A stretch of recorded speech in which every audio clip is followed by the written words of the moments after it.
I'm getting a place from here to here.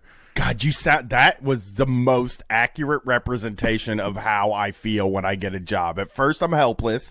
I'm a little baby. I'm sucking off the tea to the manager to tell me what I need to do. You know, I don't want to, my wings aren't fully formed yet. And then once I learn what I'm doing, I'm like, y'all could treat me a lot better for this.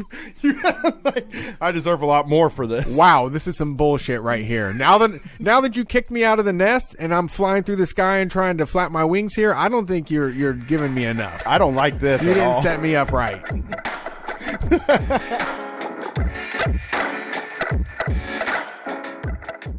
You probably hear people constantly talking about this horrible thing called capitalism. I have. Yeah, you've heard that? Yes. You're like, what? How does capitalism affect me? I will tell you, it runs your entire fucking life.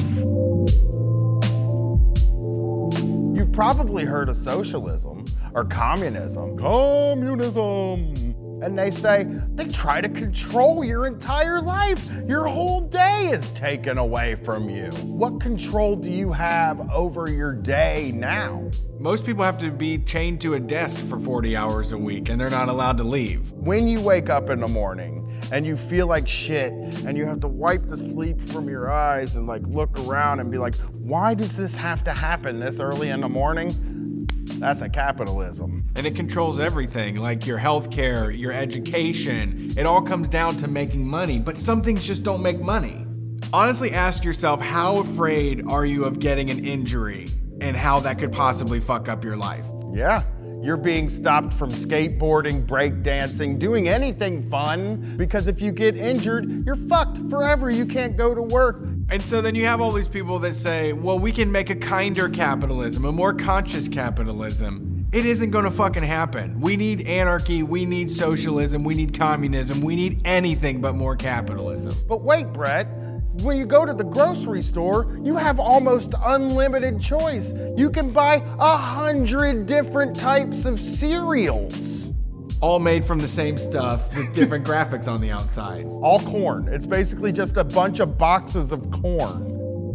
That's capitalism. It actually treats about 1% of the population like humans, and the rest of us like tools for those superhumans. You don't have any money, your bank account's low? I know where the money is. Jeff Bezos has it, the Waltons have it. And they took it from us, right? They took it from us. We're just getting our money back. Yeah, your work made that money. You deserve that money. That's your money.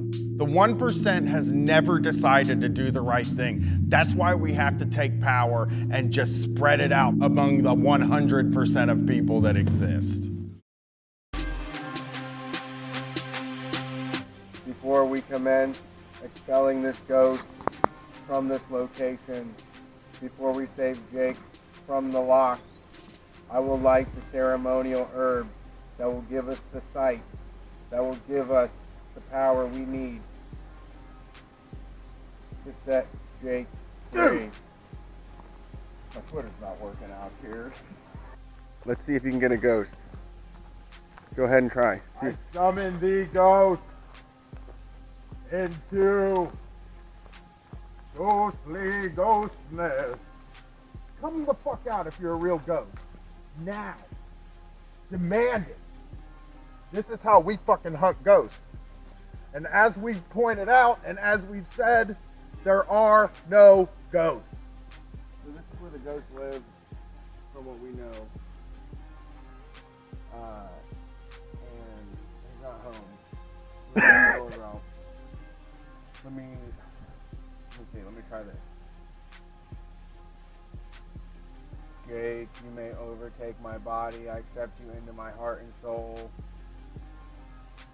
Please, if you are here, take control of me. Use me as a vessel. Gross. Nothing. Yeah, no ghosts. So I guess the lesson of Beaver Creek is there's no such thing as ghosts, there's no God, and the Bible is a lie. Off to Helltown to find out what the government's up to in the middle of fucking nowhere, Ohio. Hell yeah, bumping out here. Can I get some of this safety herb in my lungs, please? And thank you, are welcome here. Jake, you can't have any because they drug test. Yeah, if you go to work, man, you're gonna get drug tested. Jake, you son of a bitch! You get out here! Hey, Jake! Ain't coming. He ain't coming because he's afraid of me, Brian Quinry from Street Fight Radio. Brett, would you like a shot at Jake? Yeah. Oh, I just fell in a hole. That was Jake. That was all Jake. I think we found the ghost. Jake won't let you see your mentions. He's like, don't look at your phone while you're at work, motherfucker.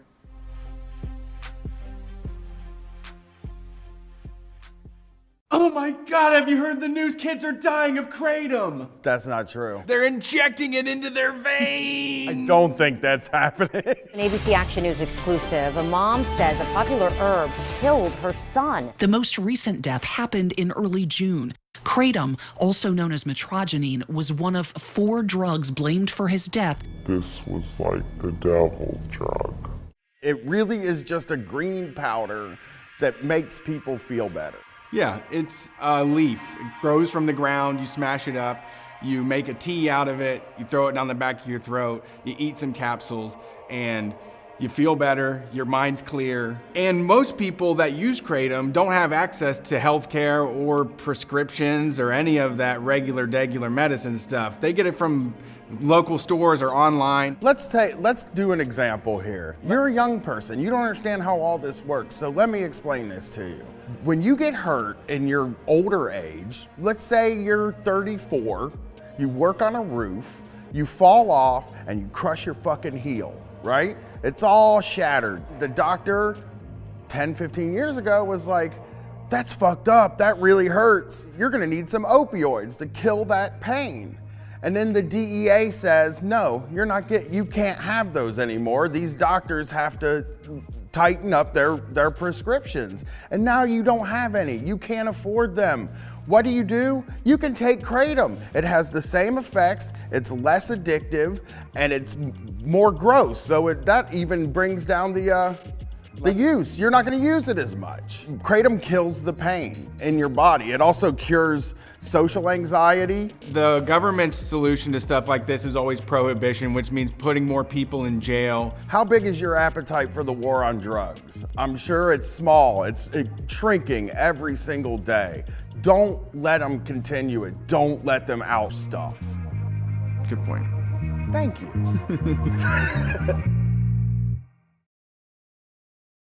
It's just not the polite way to have sex. That's just really one way to have sex that's polite, and it's to say, ma'am, or sir, or non-binary person, would you like to enjoy some making love with me? And then if they answer yes, then you mount that person and you move back and forth politely, and then you kind of finish it up and you say, that was great, and then you never mention it again. That's the right way to have sex, okay? And folks, and that's why we don't do any sort of sex advice or sex stuff on this show, because there's none to be given. I am wise! I want you to write the polite sex book, like the proper polite method. I just said it. Can you imagine being that sensitive? Like you. Well, that's like what that they're is the PC as hell. ultimate. Hey, you know what? This is the freest goddamn country, and it's so free that if you don't stand up, you aren't a free person. And goddamn it, boy, if you don't stand up right now, you ain't free. Because you have the freedom to do whatever you want. But I'm telling you, I have the freedom to make you feel bad for doing the freedom. Just get up and say you love it. Just get up right now, Copernic. God damn it. It's so free that you can't do it. You have to. It's free because there's only one way to be. That's why it's free. So be that. Damn you. They don't have anything to live. I mean, their kids hate them. They don't have, all their money got stolen by banksters and shit. Healthcare's running through the fucking roof. How many times have you gone into work and then looked at your boss and said, what are they doing? You ever think about the levels at a job, Brett? Of course, the people on the very bottom. What do they do? Usually clean. Yeah, and then there is the people just above them. They're the ones that do the second hardest job at the place, right? Deal with customers? Yeah, that sort of thing. And then there's another level above that. And that's the manager that's in the place. Now let's think about what comes after that, right? You might have a guy named like Glenn that comes to your office every 6 months and you have to lay out the red carpet.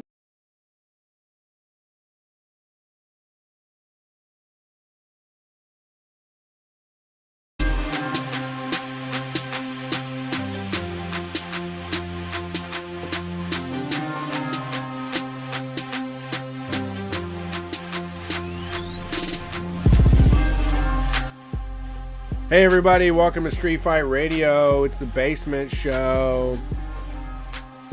Wednesday night, time to hit the reclaim tonight on Street Fight. It's your Wednesday show. We are here, Brian and myself, Brett, to yell back and forth about politics and things going on in the world. You can watch us on Twitch, Twitter, Facebook, and YouTube. We live stream this shit every single week, every single time we're live. You can watch all of that, jump in the chat. We will chat along. I try to pay attention while we're doing the show, but not too much. It's kind of hard to do. And you can also listen to the show, as always, just by subscribing on iTunes, Google Play, Spotify, whatever it may be. Please like, subscribe, review on every single channel possible. If you're bored at work and you want to do some time theft, please consider leaving a review on Street Fight for every single platform that you can.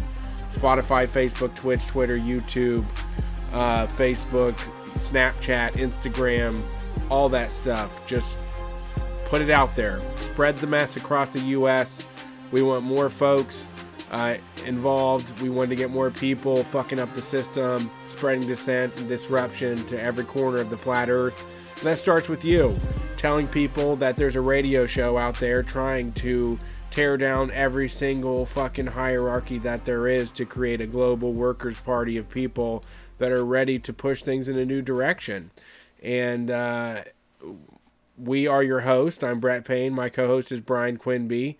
And we're here to help everyone get more comfortable thinking about things in a less authoritarian vibe, right? Yeah, that's my goal.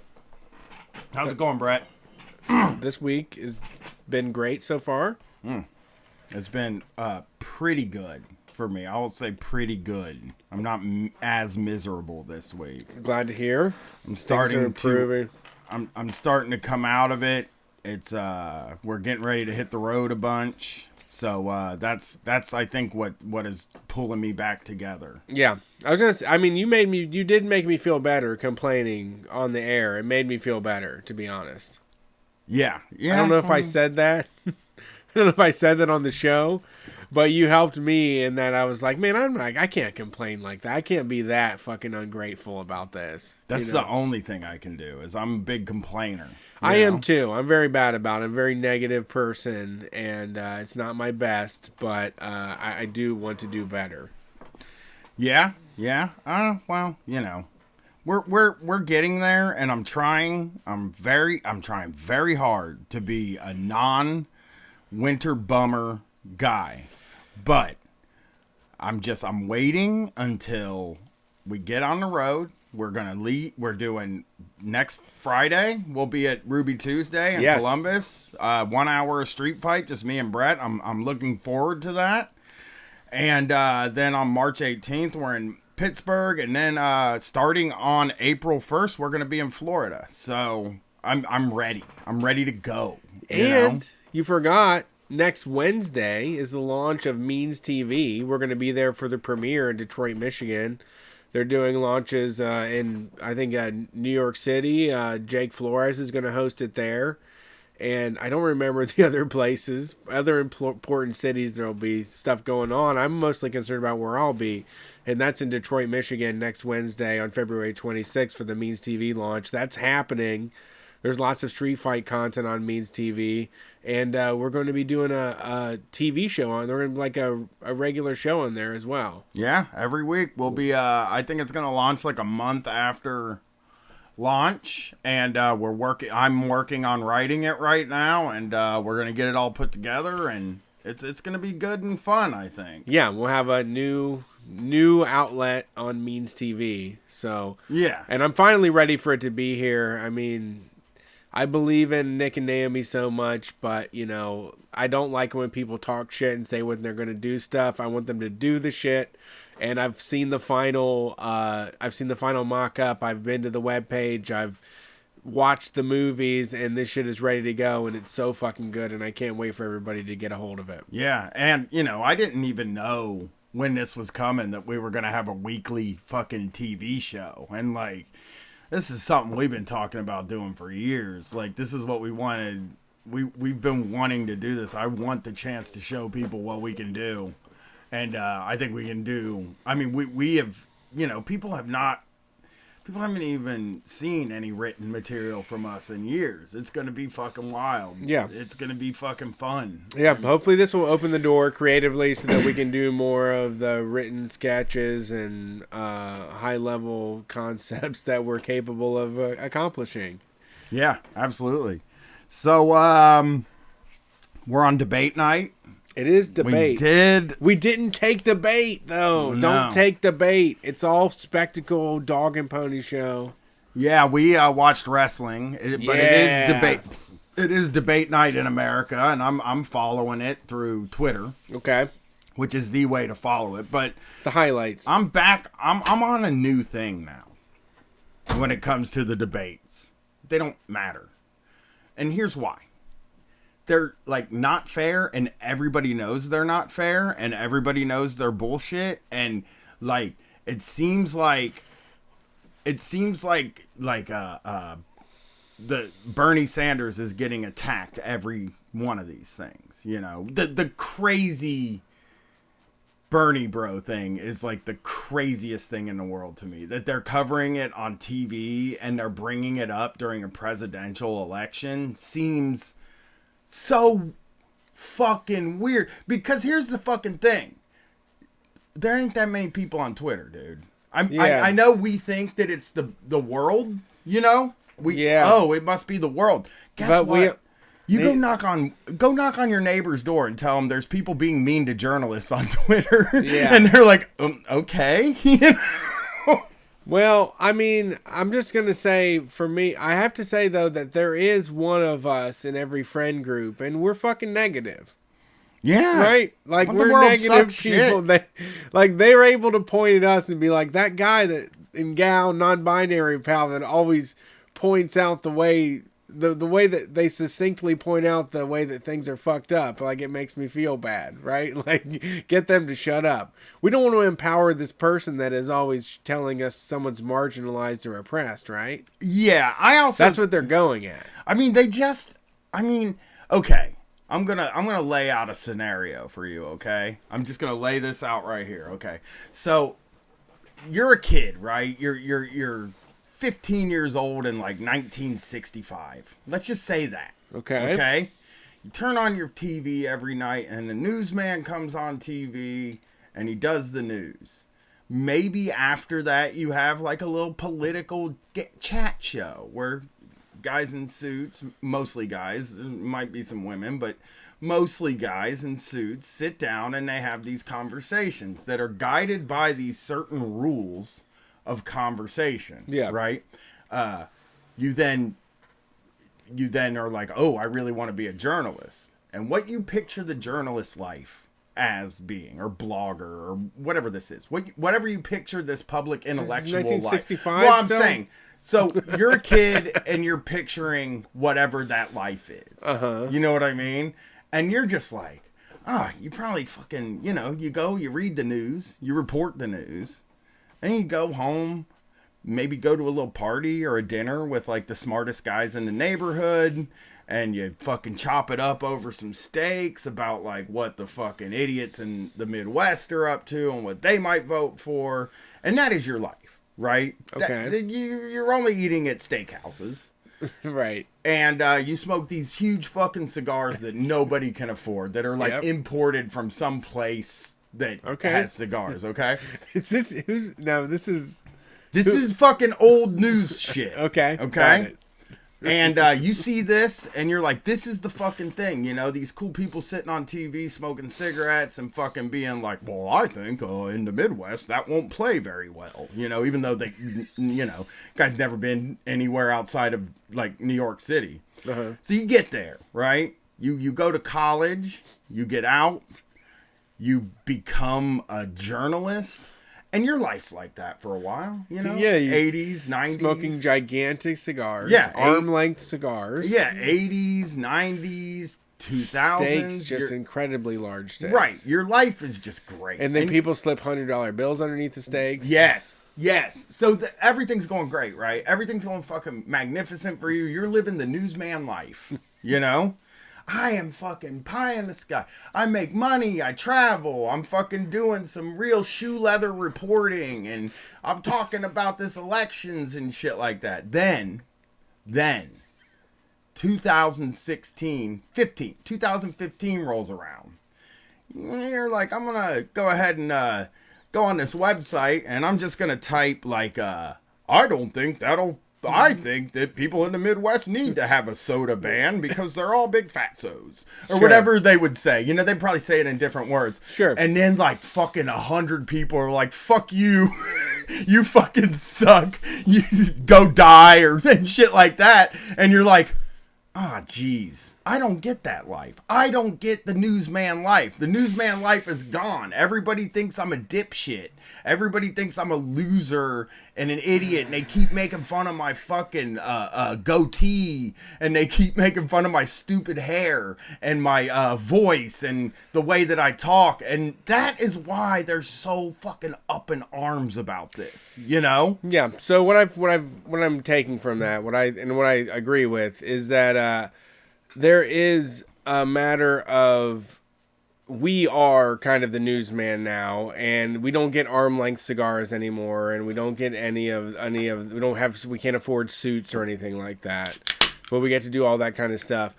And then there are these candidates that have to go and do like the old style political dance. Like it's kind of doing just a traditional thing where they all get together. But in actuality, the only people that are paying attention are the media people. Like no regular person has come up to me and talked to me about Amy Klobuchar.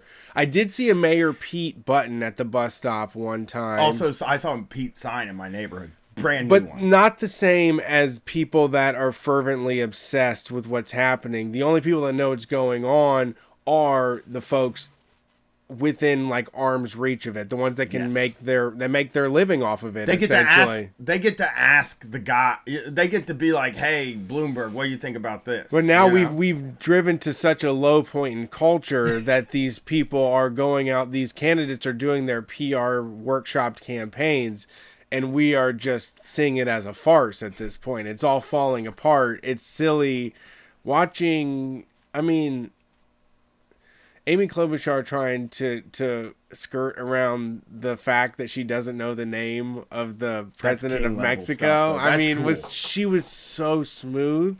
Like, I know how she got to be president because she was just like, I know a lot about Mexico. I know there's like economic initiatives. She's like, what's the president's name? Like, the president's name, like, who cares when there's like economic initiatives happening? You know, like, I love that. Like, hey, I don't need to know. Mexico's doing things, and it's not because of the president. It's because of the people of Mexico. Okay, I know. I don't know the president of Mexico. I don't either. I would have said Vicente Fox, and then they'd have been like, "Well, he's not the president anymore," and I'd be like, "Oh, but he was like the last president, I think." So I know a little bit about Mexico. That does suck, man. Because I'll tell you what, you're running for president. What I think you should probably do is sit down with a list of all of the presidents, and you got to fucking know those names. Right. But I mean, it's not fair because it's like I got to this point because I was really good at getting on the phones and convincing people to give me money for campaigns. That's how you become a presidential nominee, is you get the most money.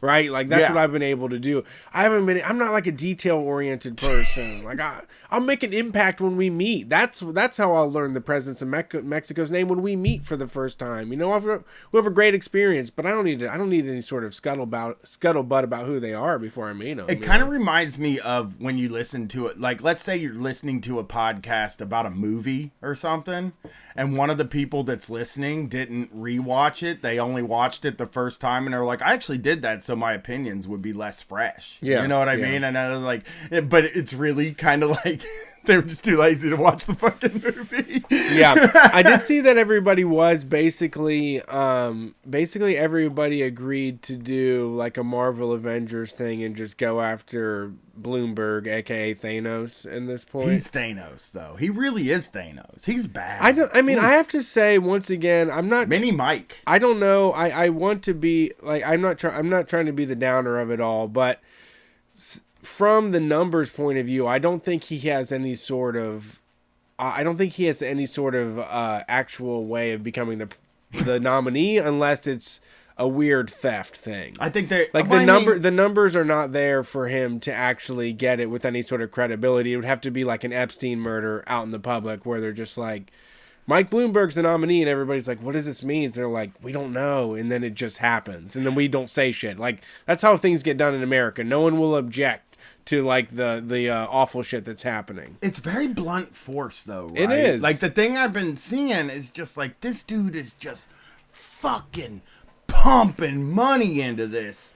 And like, it's enough to get people. It's enough to. I mean, it's enough. When I heard it was like $40-some million into Facebook, and Yeah. I'll tell you, as somebody that runs Facebook ads for about $25 at a time, that's how much usually go in. About $25, I can get in front of a few people. So at $40 million, it's enough that if we ran $40 million worth of Street Fight ads, we would be on the front of the newspaper tomorrow.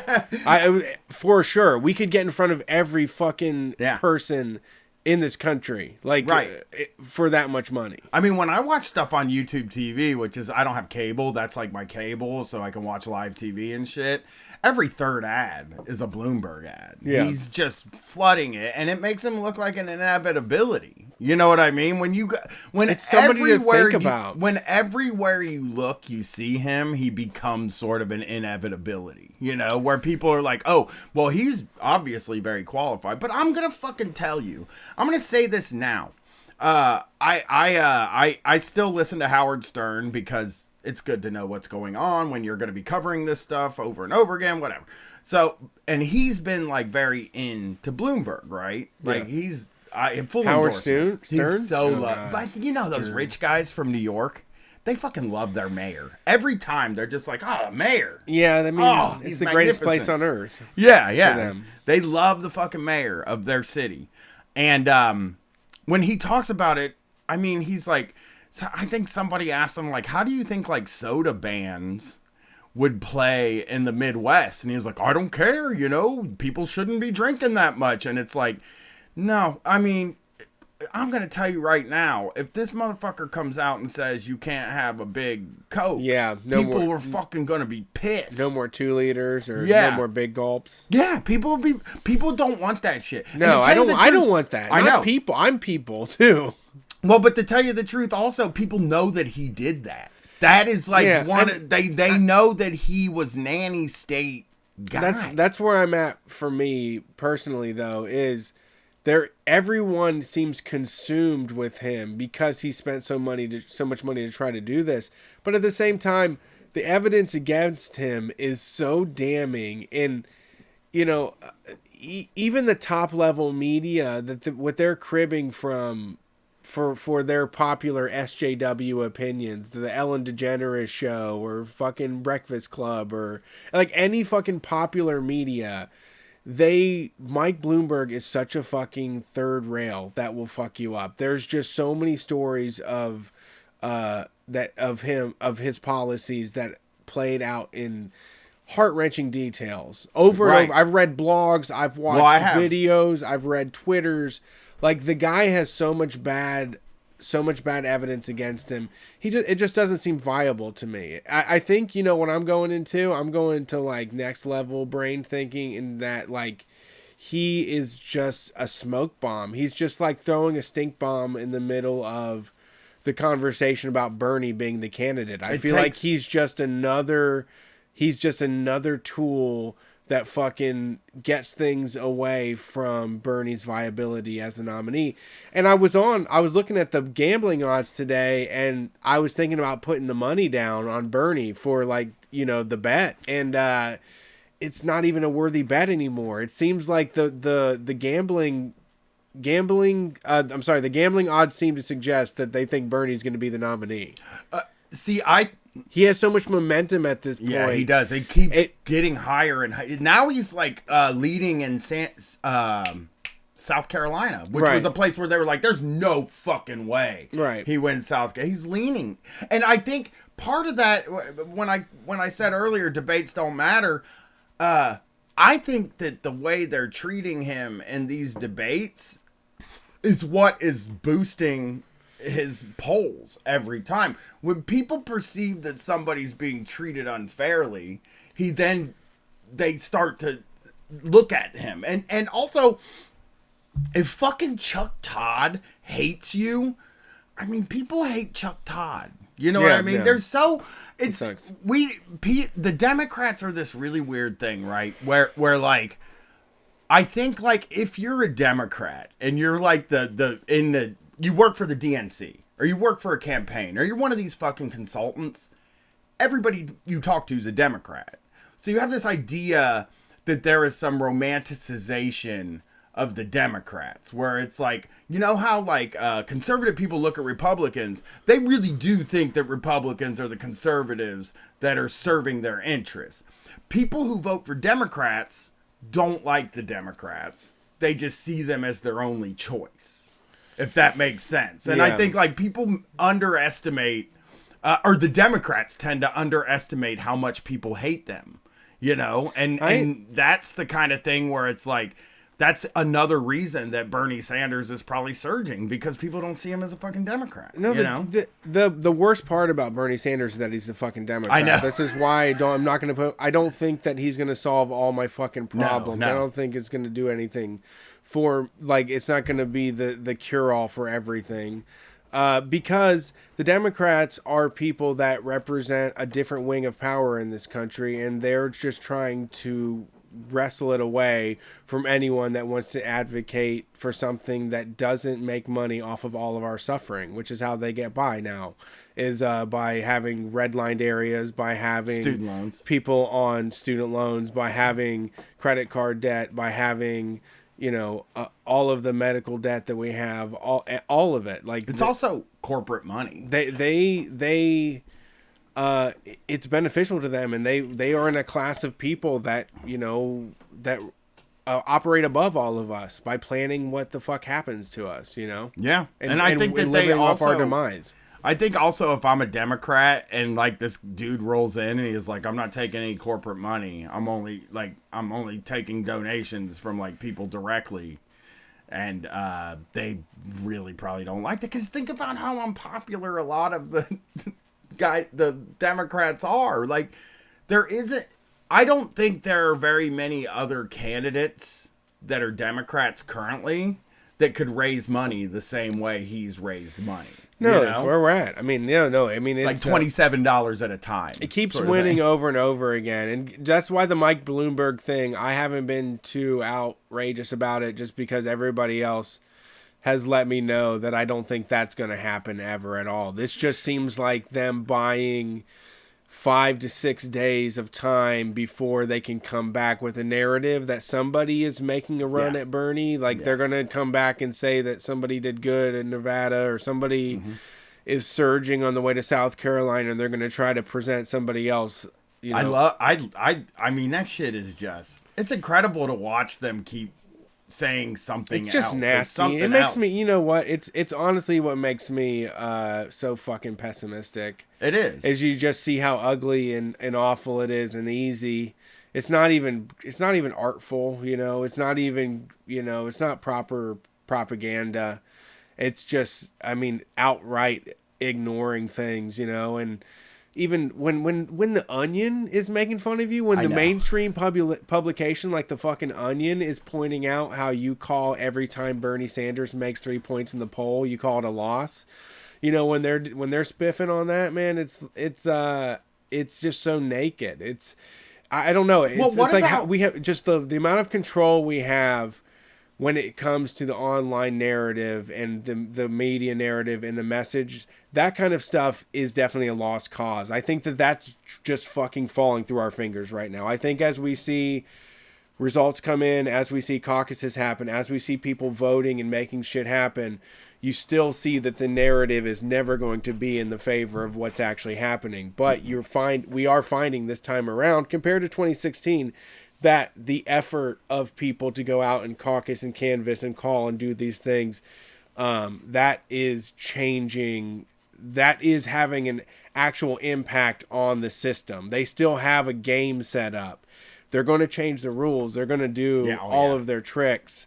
But you know, it's still out in the open right now. And then if we don't get him in DNC, we riot, right? Well, that's obviously something I've thought about a lot. It's like, so he gets the most votes, he gets the most delegates, he gets to the DNC, and then they decide to do a brokered convention and fuck him out of it. I think the party's done. I think it's, at that point. I think that's the end of it. They have just fucking, and this is something that I saw earlier today, where young people overwhelmingly support him in a way, in numbers that are just like 60% type shit. And the other people are all in like, maybe in the 17 would be the highest one. It's like, you're willing to fucking, it's just kill off a generation of people that would vote for you in the future? It's all managerial class ass people, which make up, you know, a small percentage of us, you know, a quarter of whatever of our generation is. There is a few of us that these managerial ass people that are like, I want to help and do some good. I'm willing to designate $100,000 over 10 years to invest in the community fund. Like, these people that aren't advocating for like real life situations anymore. They still have all the sway. The media still caters to them. They don't ever show real life finances or people on TV. They haven't done that in a very long time. I talked about this earlier today on Twitter. Even YouTube is scrubbed of poor people. I know. No one puts their dirty house on YouTube. Yeah. No one puts the real life stinky carpet life on fucking YouTube. No one is putting, the people that are successful on YouTube have millions of dollars, $500,000. Right. I saw a couple tweets from candidates, both Biden. I actually saw Biden, Bloomberg, and Pete post about how Bernie Sanders' Medicare for All plan denigrates Obamacare. And I said, and all I could think was like, go ask every person that makes $2 over minimum wage and works at a shitty place that doesn't offer health care how Obamacare was for them. Yeah. Because it fucked every single one of them. And Obamacare was something we all had to live through. Yeah.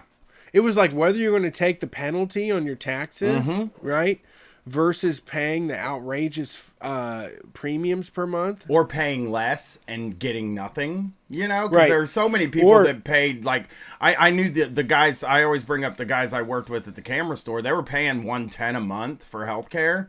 They had no healthcare. Like, they couldn't do it. It was like for catastrophic things. They didn't have a primary care physician, any of that shit. Honestly, from like 25 to 30, I didn't have any health care at all. I paid cash out of the pocket. Like, I would just go and pay $180 for a doctor's visit for the whole thing out the door and not pay the entire year.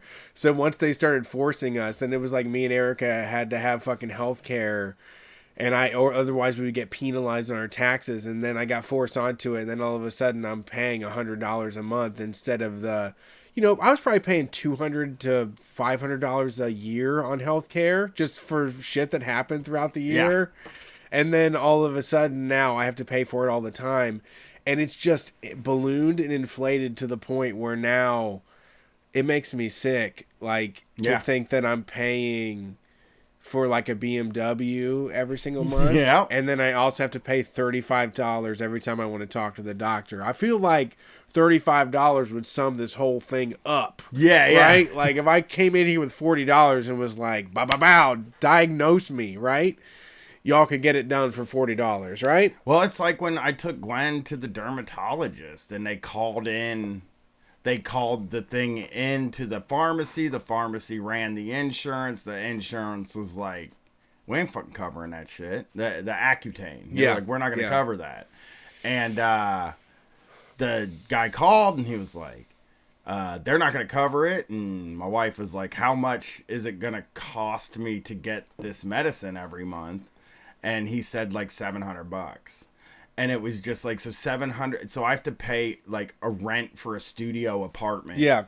To have medicine for my kid, you know? Right. And it's like, these people that, I mean, and you know, I'll bet you a lot of the fucking moderate Democrats consider themselves socialists too. They would tell you they're a fucking socialist in a second, but they don't believe in helping anybody unless it's like really on their term. This is on my fucking terms.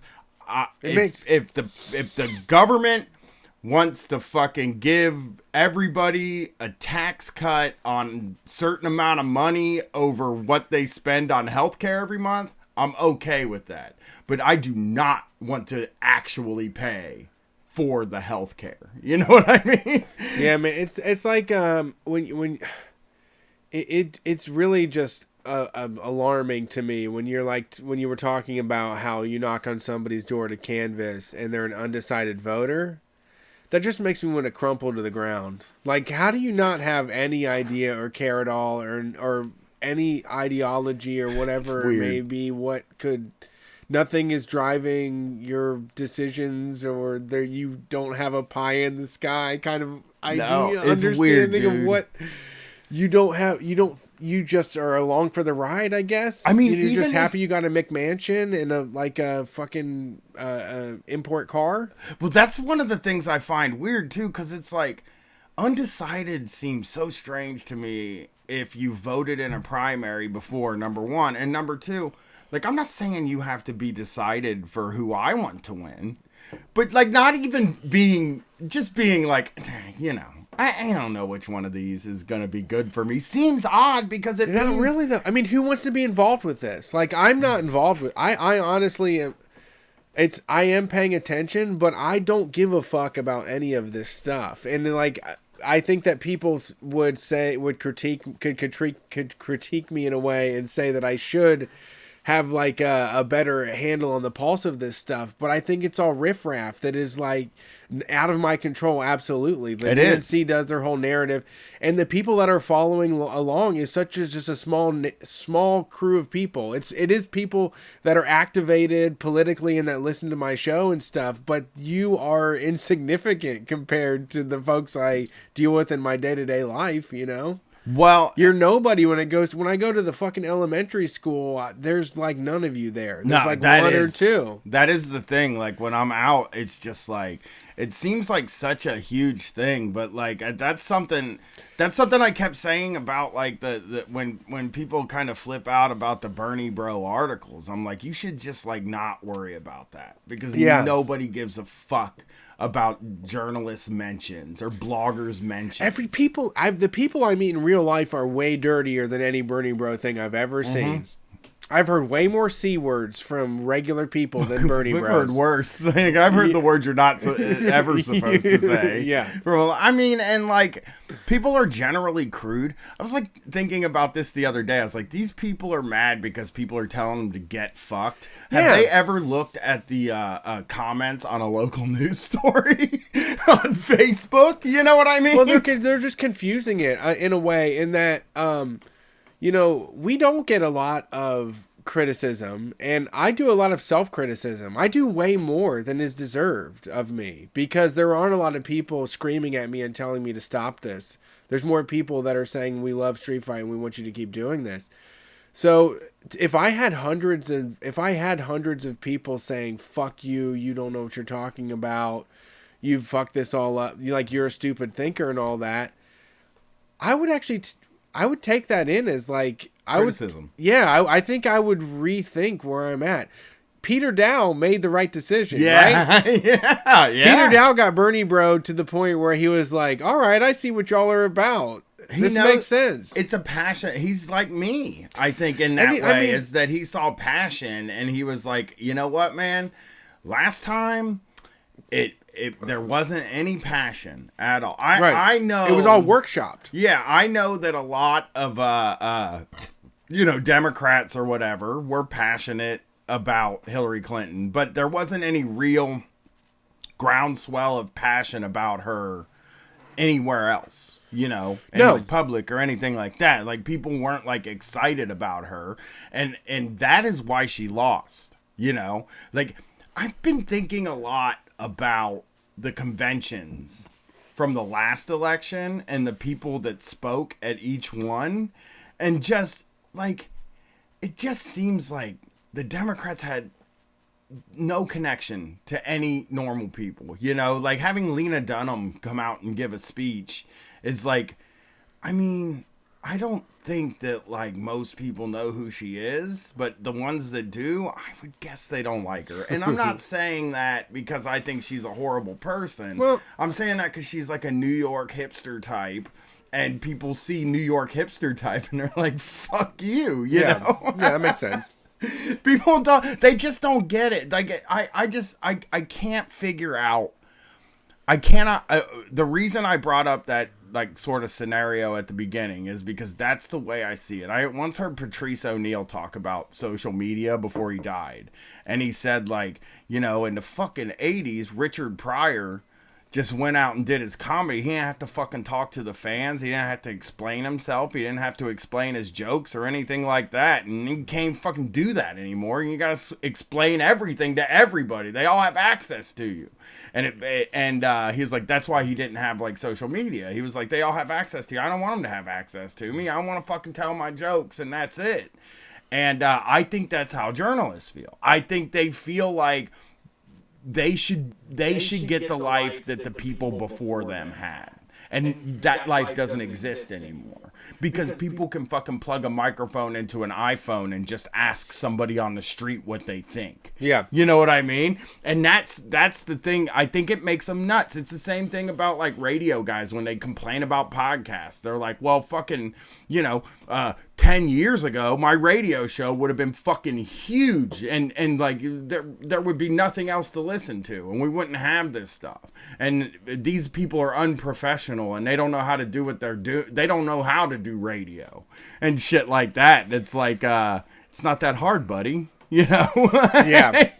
And it's like, we are uncensored. We are crude, and we say mean stuff because this stuff is life and death. It isn't like universal health care, college debt forgiveness and stuff like that. That's like real fucking shit.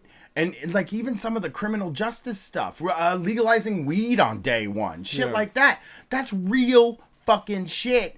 And like, I don't want to have your kind of debate. I want to take back as much as we can from the fucking people who stole it from us. And that's what I want. You know what? That's how I feel. Yeah. I feel like, I'm crude. I'll tell you to get fucked or something like that because you are trying to take away and you're trying to let Jeff Bezos keep fucking more money than 150 million other people have all put together. You're trying to let him keep that, so that we fucking have to scratch and claw for what little piece of the pie is left for us after these people collect their fucking shit. And that's why I'm crude, and that's why you're mean, and that's why you say get fucked and you yell at them, because they're trying to defend this world that they fucking are running around saying is so great. Oh, the fuck, like the Republicans. Oh, the fucking stock market is up. And it's like, who gives a fuck? It still sucks. How come everybody's so fucking miserable if the economy's so great? But they used to be able to just say that. They used to just be able to go on the news and be like, the fucking economy's going great, man. Everybody's got a fucking job. And then the guy that would be like, working at McDonald's and then getting off and going to fucking Target was like, well, that must mean that it's a personal failing on my part. This thing isn't rigged. I should be rich, you know? And that's what pisses them off. Like, none of their stuff works, and they don't adjust at all. They haven't adjusted to like listening to people. Now they're just trying to shut people up, you know? Yeah, that's right. So Gun Girl came to Ohio this week. Do you see this? Yeah, that was neat. Ohio University. Yeah. Go Bobcats. Yeah. Big time party school. Yeah, I love that place. Yeah, Actually, I never partied there, not once. Ooh, I spent a Halloween there one time. Yeah. We did mushrooms, and we hung out in this cemetery all night, just making fun of people for having gravestones and burying themselves and thinking they were important enough to warrant a fucking headstone. Yeah. Just like dancing on graves, basically all night long. I did, and then I ended up. So I was dressed up as Teen Wolf, and I had like this prosthetic mask on my face, and we drank so much like tequila rose that I fucking just started vomiting inside of this plastic nose that was like glued to my face. And it was just like filling up with fucking puke. I never went there. Wasn't ever a big drinker anyway. I probably wouldn't have had any fun. Smiling Skull in OU. No, I've only been to Athens. Legendary joints. I've only been to Athens twice. Yeah. But what they did this week made me respect the shit. I want to do a show in Athens sometimes. We should. Just sort of afraid they of get lit down turnout. there. But it's country too. Let's I got the story from Fox News, because you always want to read about a conservative thing from the conservative point of view. You don't want to read it from the liberal point. No, I hate their interpretation. Yeah, their interpretation stinks. Conservative gun rights activist Caitlin Bennett, who went viral in 2018 as the Kent State Gun Girl, was confronted by protesters during her visit to Ohio University. Let's put our headphones in. She graduated, right? Yeah. That she became the gun girl because she graduated. Yeah, she graduated from Kent State. And she walked with a gun, with an AR, and then said like, "Come take it" or something on the fucking top of her hat. She looked like a huge dingus. So here, this is what happens. She posted this, which is funny. This is what happens when a Trump supporter goes to a college campus. Leftists at Ohio U started a riot when Joel Patrick 1770. And I showed up, and the OU police let it happen. Wait, why did you laugh? Joel Patrick 1776. Woo, baby! Yeah, the revolution. I don't think he was born in the 1776. real Revolutionary War. I don't think he was born that year. This is just my guess. Here, let's hear this. You don't understand it. Hey, you don't... They're throwing water at him. They're all throwing water at him and shit. They're driving around in a vehicle, and that's being just coated in fucking liquid. Just booing them and flipping them off. Someone's holding their crotch and flipping them They're off. still throwing stuff. Oh my god. You need to back up. This is just Joel, like shut your window, Joel. time to go. Joel, shut the window. Time to change your life, right? Yeah. Maybe take in a little bit of fuck with constructive everybody. criticism. I've never been received like this. For all the inflammatory stuff that I do on the internet, never been received like this in my life. Yeah. So let's try to get. I'm gonna So try she to went get. to OU, and there was an impromptu protest. Yeah, I saw her walking. She was walking down the square, and people were screaming at her. Yeah, I'm gonna get that right now. Which is, I mean, she deserves it a little bit. I mean, she is a gun girl, and so what is that? No, you're allowed to be a gun girl. I welcome gun girls that listen to Street Fight Radio. You're allowed to be a gun girl. Yeah, I like girls that like guns. I guess what I'm saying is, she says a lot of stuff that is intentionally. Yeah, she's a piece of shit person.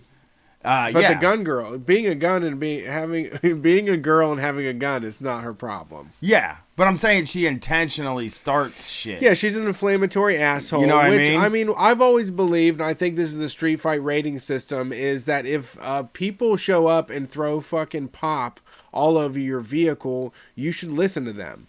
Yeah. Like, I would listen to them. I would stop. I would seriously think about my life if folks publicly booed me, if hundreds of students got together to scream and yell at me, if I was Milo and a bunch of people shot fireworks at a building to catch it on fire, I would rethink what I was doing. I feel like that is some sort of biological response, as like the part of human consciousness, as far as like connection of systems of thinking. We have all come together to purge the cancerous cell, to tell it to get the fuck out of here. We're white blood cells. Like, we're getting rid of the fucking infection. So this is a TikTok of her walking through the quad or whatever.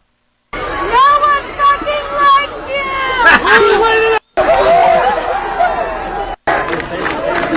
Where's your diaper? They're chanting, "Where's your diaper?" She got embarrassed, completely embarrassed out of I this know, place. humiliating. And you know what, man? She was there to start shit. That's what she wanted to do. Yeah. And hey, you know, if I don't think this works. It doesn't work. And this is also in relation to what we've been talking about in the beginning of the show. The right-wing grift does not pay out over time. You have no credibility once you get several years into this. We've seen the flame out of every single popular fucking right-wing media person at this point. And where's Milo? Where's Milo? Where's Jordan Peterson? Where is fucking... Well, he's in a coma in Russia right now, trying to come off benzos. Where's Steve Bannon? Where is any of these people that were huge for... Gorka. Where's Richard Spencer? Where's Gorka? Where is... And Candace Owens, all of these folks. Candace Owens still doing it big, though. I think she is riding the line. Yeah, she's still doing it big. But there is, I mean, it's catastrophic failure. I think that if we stay the course and continue along these lines, there may be a backlash that comes. But there's no history. There's no roots. There's nothing, that the waves are just going to keep getting like less and less and less. There's no way that they can fight back against us, because anybody that takes up these causes, you implode on yourself. You can't advocate for bigotry, for exclusion, for oppression. You can't, like, look at how aged. I do not want to bring a woman's looks into this, but Caitlyn Bennett looks like she's used dark magic. She's looks twice her age. Well, like, this kind of stuff drains you. It draws all of the collagen from your skin. I also part of me, I don't feel bad for her because I think she's horrible. She deserves hell and worse. Yeah, I think she's horrible, but part of me tries to get into the mind of the grifter of the grift, right? When Street Fight started, I was very conscious of who the audience would be. I want to attract the right people. I don't want knuckle dragging idiots in my audience. That would stink. I don't want folks that are embarrassing. I don't want to be embarrassed by the people that listen to my show. Exactly. I don't want someone that would be like, I listen to Street Fight and I also scream at people for parking, for the way they parked in a parking space. Yeah, or yell at a fucking person at KFC. Street Fight. I listen to Street Fight, and I also make videos in my car in the front seat where I put my hand over my heart at the beginning and say the Pledge of Allegiance. Right. I leave bad Yelp reviews and I put the name of every person that helped me, and Yeah. So, why? If I guess she could maybe believe in the stuff. How much do you think she believes a lot of them do? They just are all about it. Absolutely. I mean, the problem that we have is that we always don't realize the overwhelming amount of people that believe in the horse shit that she does. Right. We have to figure out how to relate with them and kind of pivot around them, or maybe throw them in a ditch somewhere. How can we sidestep? But there's a lot of them, and I don't know. They just want to be traditional out loud. They just want to do heterosexual kissing in front of people. And be applauded for it or something. Yeah. They want to. I don't know. They want a woman to make dinner. That's what they want. I mean, I guess my thing is where do you see this taking you, you know? And one theory, lots of money. I mean, it is. There are so many people that are rooting for this. I know, status quo. I know there's money, traditional lifestyle, and it's not. It's not real it's money. Drying up. It's coke money. It's dark money. Yeah. It's not. People aren't like funding her shit. They're like paying real for her motherfuckers aren't. They're paying for her to travel there and go start a riot, but they're not paying enough money to put up the humiliation that she just put up with. I know. You, that's I mean, what I'm saying. you'd have to give me a serious amount of money to like have a bunch of people boo at me and throw. They were throwing shit all over the vehicle. I know. I mean, that kind of I mean, chanting "Where's your diaper?" and fact is, most people think she shit her pants. You know what I mean? Like, that's the other thing. It's like, that's not just like an internet left meme. A whole college was yelling, "Where's your diaper?" Yeah. And every time she posts, people are like, "What about the doo-doo in your pants?" Like, it just, you're like the girl that shit her pants more than you are the gun girl even anymore. It's too... But I would hate to but be to the her. true believers, though, I mean, you have to understand. I think that we all have to come to understand that there are people just like us that are just as incredulous about the things that we think. I understand. Like that. they're able to look at like a critique of Caitlyn Bennett as someone being unfair to her. They don't think that we have anything of any merit to say. They just think we're trying to be intentionally unfair every single time we interact with her. Well, I am. But here's the thing. I am proud of the people that have gravitated to my thing. Sure. And I can't imagine that she looks out at the people that would come and see her and she's like really excited to I can go to a show where we've sold 250 fucking tickets and I'll stand outside and talk to the listeners because they're all very interesting people and they're kind and they're all different and cool and it's like a diverse crowd and it's a bunch of different types of people. She, on the other hand, probably doesn't even want to go out and talk to the people who would maybe come and see her, which I don't even think people come and see her, dude. It is. How many people you think? What kind of venue is she doing? I have no merit. I'll bet you 25 people show up, and then the other 500 people are booing. I have no bearing on what she's doing. I mean, it's a parlor trick. I mean, to be contrarian, to take up those views, there is a large percentage of the population that want that, and I mean, we have to bulldoze through them. Yeah. I mean, a lot of them are also, like we said, undecided voters. A lot of them are people that just kind of want to have fun, you know, or be mean.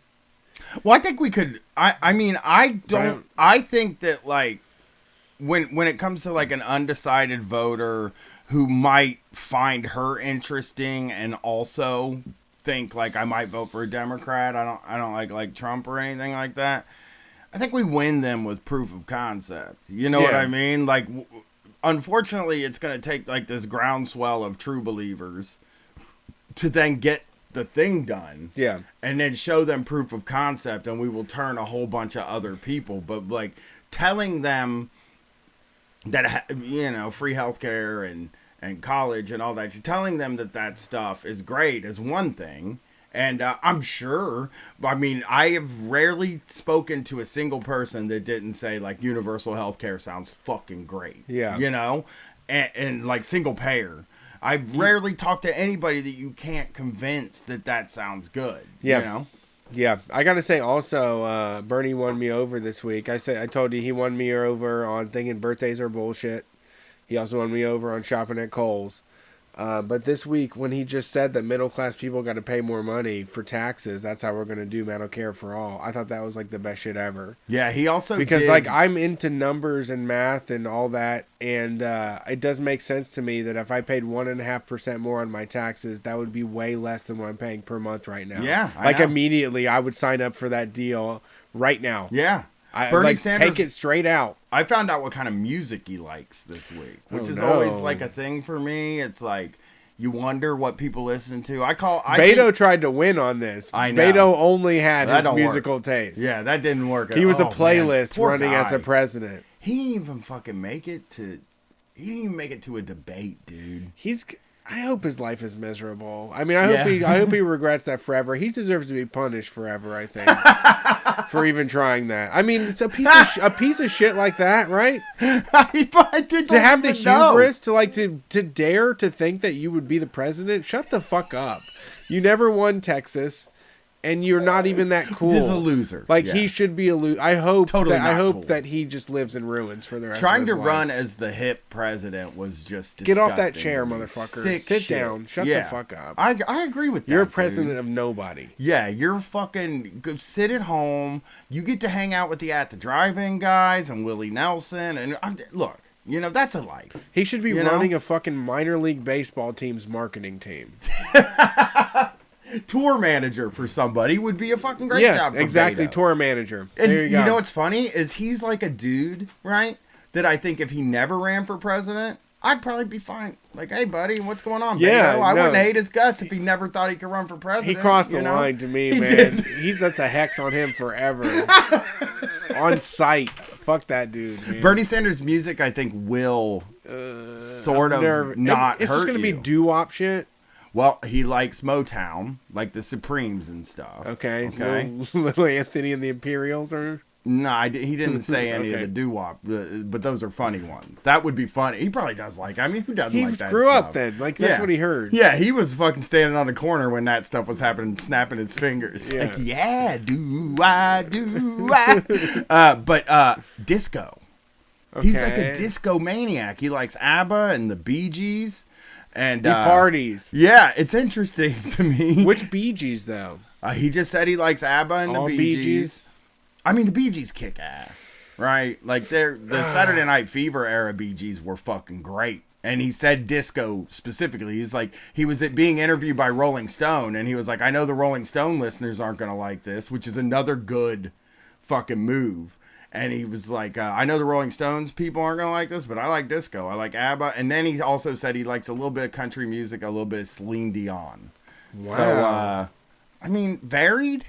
But at first, I really pegged him as jazz and instrumental music. Because I just think that anybody that runs for president can't have good taste in music. I mean, he seems like he sits in a library and reads and just plays like instrumental stuff. Exactly. I mean, I would think I would have liked to hear AC/DC or something like that. So the Bee Gees their first album was pretty psychedelic. I haven't listened to it in a long time, but when I used to do like a bunch of illicit drugs, I would listen to that first Bee Gees album a lot. There was this guy I hung out with that had it on a vinyl. So Bee Gees is a legit choice. ABBA's not a bad choice. I mean, they made Mamma Mia what it is today. Well, I don't like right? Mamma Mia at all. Get that out of my life. I mean, I'm done with it. I've never had a thing for ABBA. They're good, but though. Disco in general, I would say not the hits. I like the deep dives. Whenever I hear stuff like whatever Daft Punk stole to make their songs, that's the kind of disco shit I like.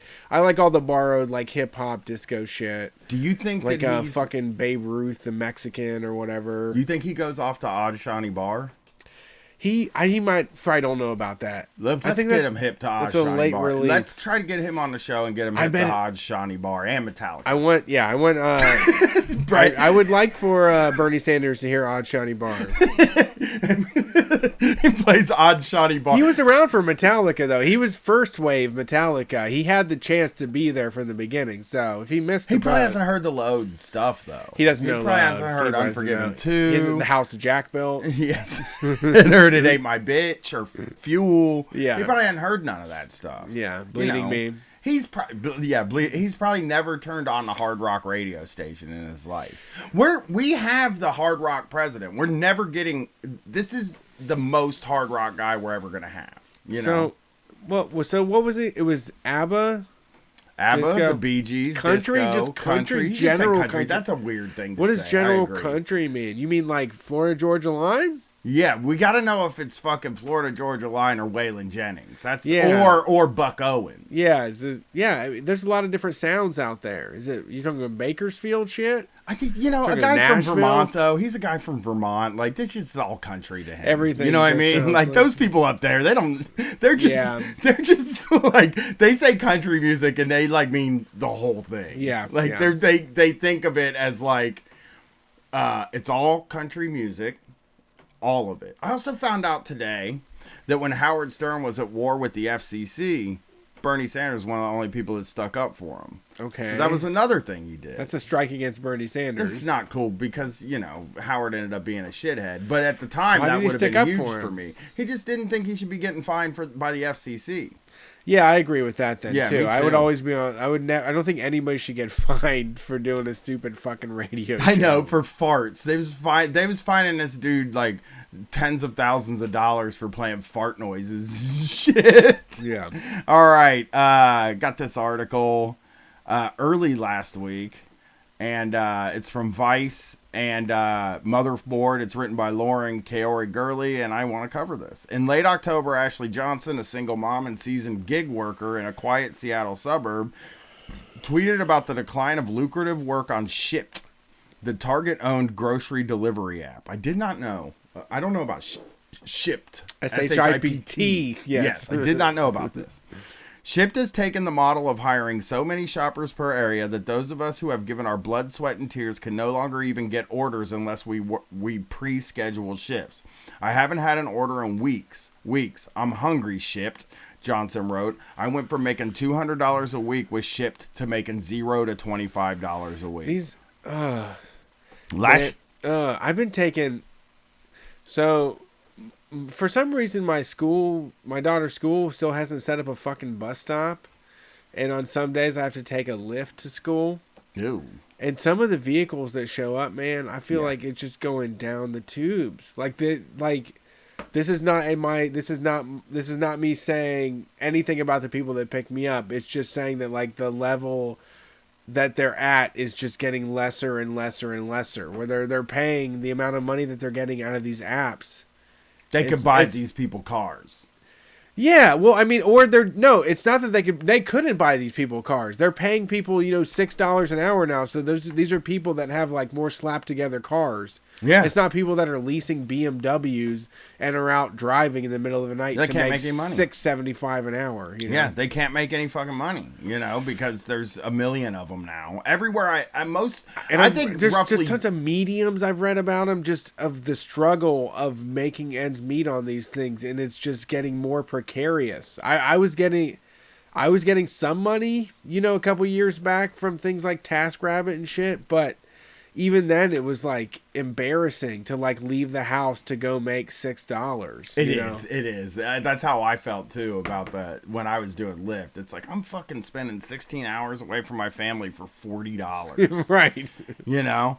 Last year, Shipt flooded its markets with new workers and began rolling out an algorithmic pay model in certain cities like Seattle that many workers say has left them scrambling to piece together gigs and took a chunk out of their paychecks. An hour after tweeting, Johnson received an email from Shipt telling her that she had been deactivated and was not eligible to reapply for her job, according to an email reviewed by Motherboard. The letter provided no explanation for her removal from the app. On gig economy apps like Uber and the like, deactivation is the same thing as getting fired. We don't know why Shipt deactivated Johnson's account, but the company has a track record of censoring and retaliating against workers for asking basic questions about their working conditions or expressing dissent. In particular, on its official national Facebook group known as the Shipt Shopper Lounge, which has more than 100,000 members, Shipt moderators selected by the company frequently censor and remove posts, turn off comment sections, and ban workers who speak out about their working conditions, according to screenshots, interviews, and other documentation provided to Motherboard. The same is true on local Facebook groups, which Shipt also monitors closely according to the workers. So they can't even talk to each other. This is the same. I mean, this is happening. Like Instacart is a huge one. DoorDash, Grubhub, all of these are lowering the rewards for doing the job. They're lowering the pay, the amount of reward that it takes. They're cutting people out of things, and because basically your job came out of the App Store on iTunes, you don't have any sort of legal protections. You simply signed up for an app that said that they would give you money for shit, and then they decided they don't want you anymore because you are going to be a disruption. Yeah. One of the workers listen to this. One of the workers who lives in a Midwestern city and asked to remain anonymous due to fear that they would be retaliated against said that they were deactivated in early February after writing a comment on a post announcing the new corporate logo, a green shopping bag. No one actually knows what gets you deactivated. They never tell you. It's like you're always walking on eggshells. Yeah. They had criticized the new design and later that day received 2 emails within 15 minutes of each other. One was from a Shipt social media specialist informing them they had been suspended from the Facebook group. Another also from Shipt saying that they had been deactivated. They're just making fun of the goddamn logo. Yeah. You know, if you can't do that anymore, what the fuck? I do wonder how this plays out in the next 3 to 5 years, though. Like, what apps survive, and is there going to be a replacement? Is there going to be another industry that people can rush into to get, you know, that initial $12 an hour, $15 an hour from an app? Like the Lyft and Uber at this point, I feel like are at the breaking point. I've only heard stories of drivers being, you know, tested economically, right? Like having less results for the money, for the effort they put into the job, you know? Yeah. Less benefits. Sorry, Yeah. I'm rambling. I mean, they do. It does feel like, I mean, this is the beginning. I think this sort of thing is the beginning of them trying to make sure that they can nip unions in the bud. Like, Sure. if people can't talk to each other, then they can't organize. You know what I mean? And I think that the goal is to keep them from being able to talk about the conditions. So, because if they talked about the conditions, maybe they would lose people from doing it. But the fucking other thing is like, so many people are tied into this thing. You know, I talked to so many Lyft drivers, and I even had this thing where it's like, you get it and you feel like you get to work your own hours, and you're just like, this is my job. You just make it your job. And then it becomes your job to an extent that you can't do anything else. And then you can't go apply for an actual real job because you're always driving. Because if you don't drive, you can't pay your fucking bills and eat. It's basically, it's like a weed dealer job. Yeah. In that, like, you have to always be on. Like, if it's a great job for people that hang out in their car in fast food parking lots and are always available to take a fucking ride to make a little bit of money. Because otherwise, like, you're screwed. Yeah, absolutely. If you're trying to make your own hours, you're fucked up. Workers say Shipt customers often live in gated and upscale communities, and that the app encourages workers to tack on gifts like thank you cards, hot cocoa, flowers, and balloons onto orders, paid for out of their own pocket, and to offer to walk customers' dogs and take out their trash as a courtesy. Shipt calls this kind of service bringing the magic, which can improve workers' ratings from customers that factor into the algorithm that determines who gets offered the most lucrative orders. Walking your damn dog? Yeah. No, this is your groceries. You ordered these. I brought these. This is the fucking shipped magic that I bring right to your door. It's everything that you saw on the internet in front of you right now. I don't give a fuck about your dog. You have to hire another app. You have to download another app to get somebody to take care of your fucking dog. Here is their group rules from the admins for their Facebook groups. These are official. These are not like fan paid. You know what I mean? Like, people could start a group where they talk that isn't within the watchful eye of Shipt.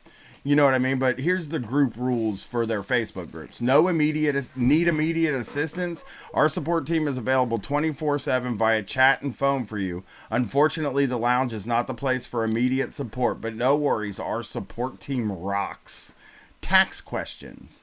Everyone's situation is different. With that being said, we can't give you advice on your taxes. We're not professional tax consultants and don't want to steer you the wrong way. Please ask a tax professional if you have tax questions. Venting. Everyone needs to vent every now and then, but let's keep that between you and your friends. While we definitely appreciate feedback and have a whole forum dedicated to sharing feedback, we are successful because we maximize and focus on the positive. Shipt is all about solutions and problem solving. This thing sucks, dude. And you know what? It's good that we're reading this in one way, that Target flies under the radar because the stores look nice in a way. You know, I know that Target's shitty. you know?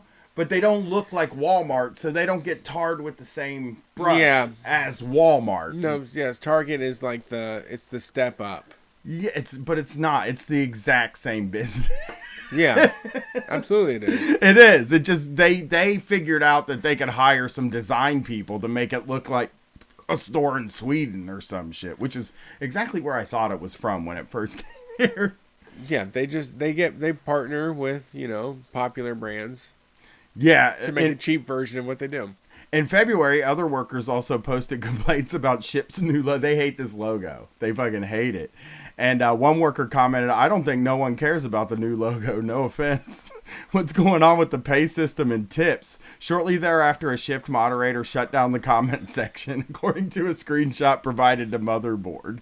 So they were basically like, we got this new logo. Fucking check out this logo. This is pretty exciting. And people were like, what's going on with the fucking pay system and the tips? And they were like, whoa.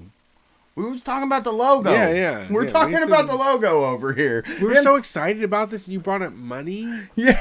That is such a work thing, right? It's like they hate it when you bring up money. Anytime you're talking about something, and then you're like, well, does it mean we're going to get paid more? And they're like, rude. Like, I can't believe you would what? Come on. Yeah, we're talking about making money, but you're not going to make money. No, we're all about accentuating the positive. It would be very positive for me if you gave me more money. Well, that's negative. The way you said that was negative. It's a negative because you said we don't pay you enough money, and we don't need that stuff. Yeah, I don't want to hear that. We need that fucking talk in this room. Sucks, man. Yeah, those apps get away with murder. Like, I don't know how long we're going to be stuck in them. Seems like there's always a whirlwind of new ones or ways for people to get involved with them. But it's going to peter out at some point. Right. One of the biggest causes for concern among workers as of late has been the switch from a clear commission-based pay model, $5 plus a 7.5% commission on all orders, to a new model that take estimated shop time, substitutions, street traffic, and estimated travel time into consideration. Nope. No. Just do the other thing. Shit happens. This is why you don't want to do this, is that because there are variables that happen. There are street lights. There are all of these fucking things. So you pay this amount every single time, and we will deal with the fucking horseshit when it shows up. Well, the apps love to have like a fucking opaque pay model. Like, I never fucking knew what I was getting paid for Lyft until the ride was done, and then the dollar amount would come up, and I'd be like, oh, I made that much on that one. That's why I hate doing fucking live events, because when they take over the pay and they sell the tickets. Like, I just am so scared because I just show up and they hand me a piece of paper and they're like, this is how much you get. And I'm like, ugh, I could have made the money better, I guess, Yeah, I would have done this better. They put all these deductions or whatever. Like, you're at the mercy of these people until there's no guarantee. Yeah. According to emails provided by Motherboard. But similar to other gig economy apps like Instacart, Shipt does not tell workers how each of these factors is weighted, causing concern that Shipt could tinker with pay whenever it wants, resulting in significantly lower earnings over time. Workers in some markets say their pay has already dropped by 40 to 50%, according to Gizmodo. Every time they're like, we're going to start tracking your downtime.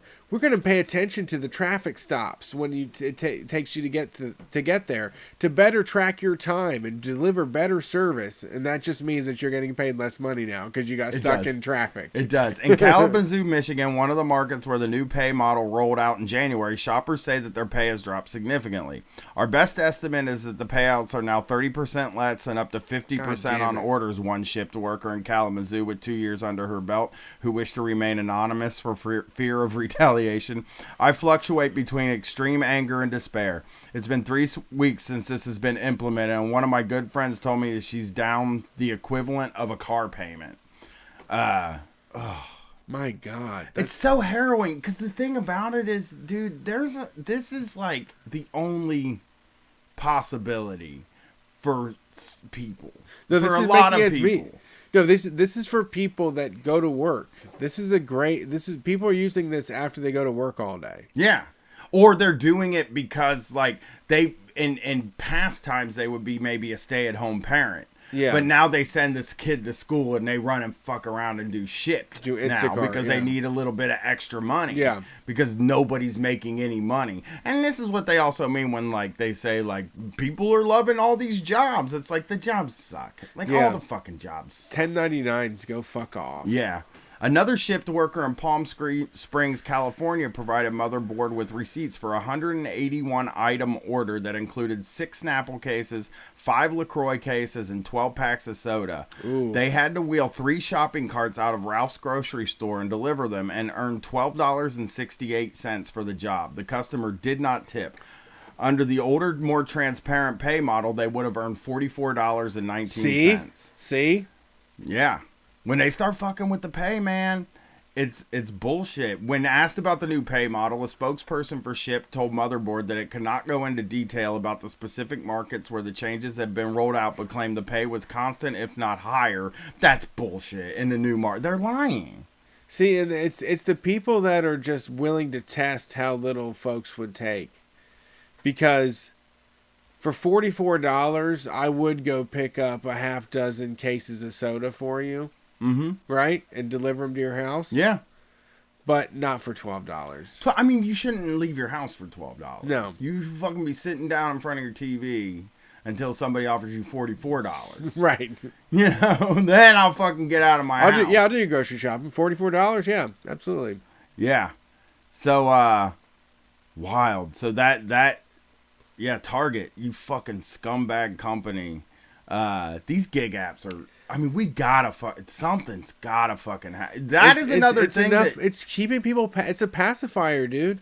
I know. People feel like it's an opportunity. They're like, you know what? I'm just keeping my nose to the grindstone and I do what I can and I'm making money. I'm doing TaskRabbit or I'm doing, Kroger coupon clipping or whatever it is. This is where, like, I will say that, like, this is the type of thing that, like, electoralism, getting left people in power, could either kill the industry or fix it. You know what I mean? I mean, it should be like, it should be an industry for sure. I want someone to drive shit to me. Like, the greatest thing we've ever made up is having people drive shit to you. But they should not be like having to do crime to make ends meet, right? I paid fucking $8 for a cup of coffee last week. No, what do you mean? They would just bring it to my house. You had what? That's outrageous. I've never had a cup of coffee delivered in 1 cup of coffee? A venti Pike Place roast. Wait, a Starbucks coffee.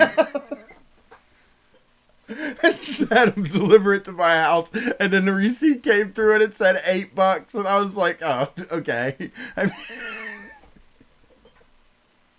the coffee shop by my house closes at 2 now. Okay. So I can't just walk over and grab it, or Yeah, I would. they're I was not waiting even for open. furniture to be delivered. Okay. And I couldn't leave the house, and They're I said open. I really want a cup of coffee. They have early hours. They close at 2.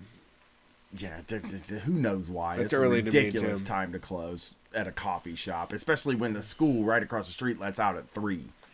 That would be a lot of money. Weird time Yeah, to they would close at 2. make you some money. You know? But, yeah, so, but I just, if Lyft didn't exist in those days when Street Fight wasn't making enough money to pay for me to live, who knows where I end up?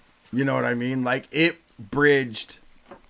was sort of a bridge between, and I could, like, fluctuate on how much I did it and make decisions based on, you know, how much money got coming in from Street Fight, how much money I got coming in there. You know what I mean?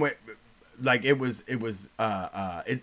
really helped me. And I've always said, like, that, like, for people like me, for, like, a person who is, like, shooting for sort of, like, a dream job or to be an artist or to be something like that, like, these things can, like, bridge gaps in pay.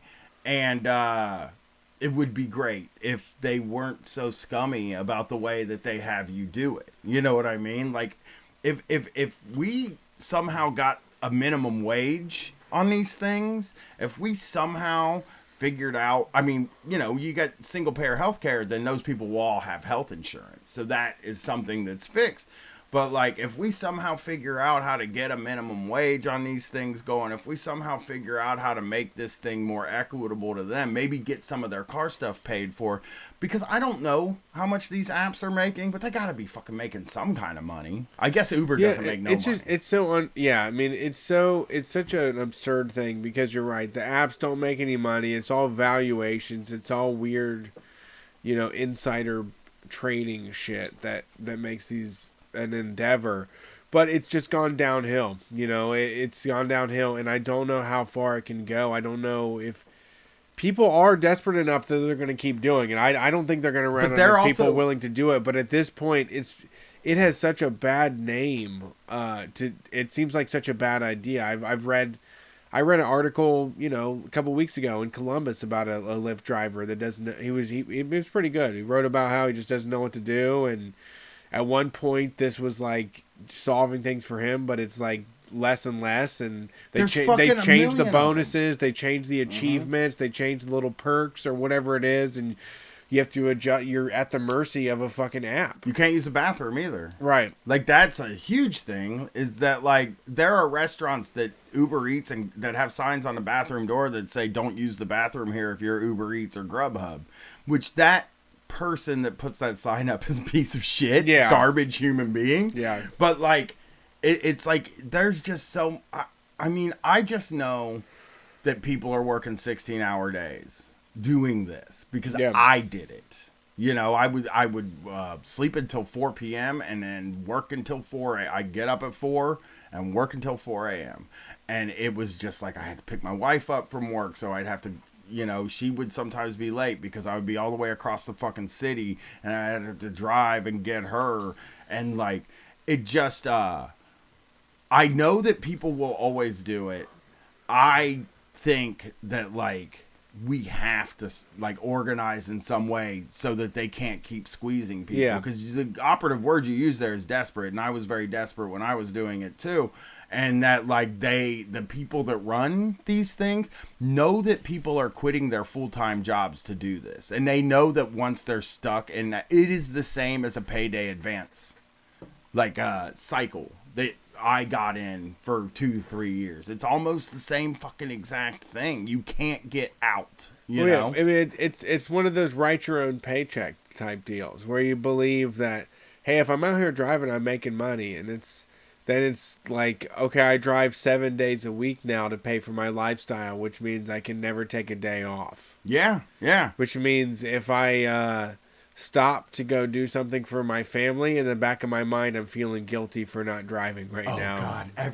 I wouldn't drive on Saturdays. That was like my thing.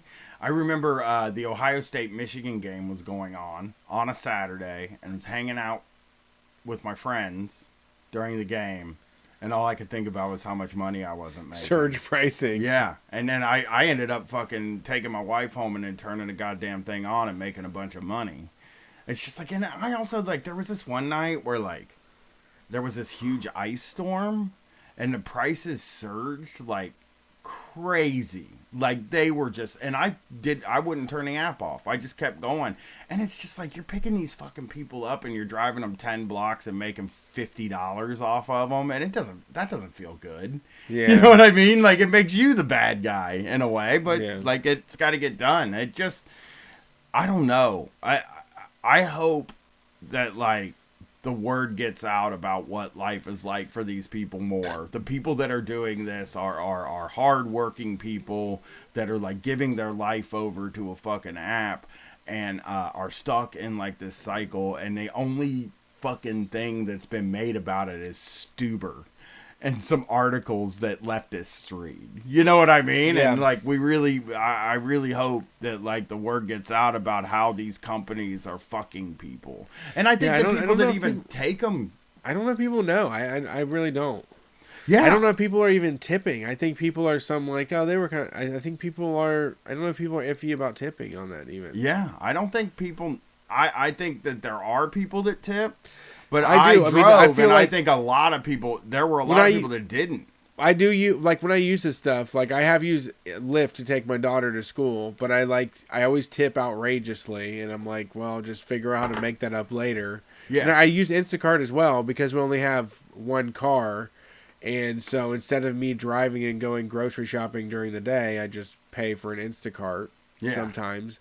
But I also I tip very heavily in cash in person because I don't want them with Instacart. I don't want Instacart to be counting the money, you know. Yeah, Instacart will just fuck around with your tips. But I mean, I'll give somebody $20. Like if I have a $20 bill in my hand, and then I can go on a website and pick all the stuff I want from the grocery store. Like I'll give you a fucking $20 bill right now for that. Right? Like that's the deal. Thanks for bringing that too. Yeah, I appreciate it. Yeah.